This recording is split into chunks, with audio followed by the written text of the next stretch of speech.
Sir common man ధనవంతులు అవ్వాలంటే ఎలా సార్? ప్రతి ఒక్కరి కోరిక ఉంటుంది మేము కూడా ధనవంతులు అవ్వాలి అని. ఎలా సార్? ఎలా ప్లాన్ చేసుకోవాలి? ఎలా అవ్వాలి అసలు ధనవంతులు? చూడమ్మా కీర్తి, నేను ఎడ్యుకేట్ చేసేది ఏమంటే సార్ యూత్, ఎస్పెషల్లీ యూత్ 25 నుంచి 35 ఏజ్ ఉన్న వాళ్ళ గురించి నేను ఎడ్యుకేట్ చేస్తున్నాను.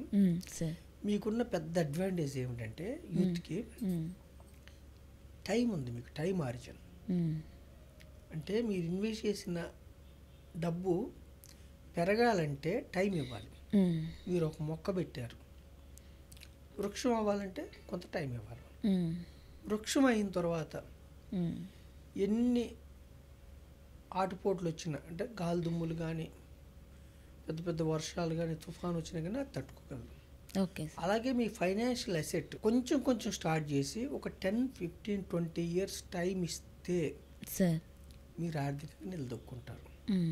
అయితే మిమ్మల్ని నేను ఎక్కడ పెట్టమని చెప్తున్నా అంటే ఈక్విటీస్ అని పరిచయం చేస్తున్నాను మీకు. ఈక్విటీస్. Okay sir. ఈక్విటీస్ అంటే ఏమిటి?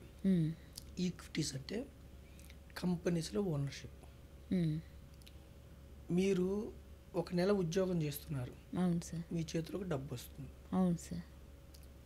మీరేం చేస్తారంటే ఒక 20% డబ్బు, నెలకు 10,000 వచ్చేవాళ్ళు 2,000 రూపాయలు మీది కాదు అనుకొని ఇన్వెస్ట్ చేయండి.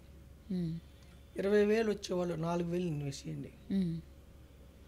30,000 వచ్చేవాళ్ళు 6,000 రూపాయలు ఇన్వెస్ట్ చేయండి.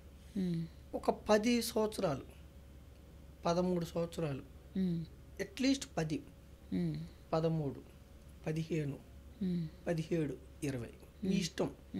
మినిమం 10, ఓకే సార్, 20 వరకు ఇన్వెస్ట్ చేస్తే మీ డబ్బే మీకు డబ్బును సమకూర్చి పెడుతుంది.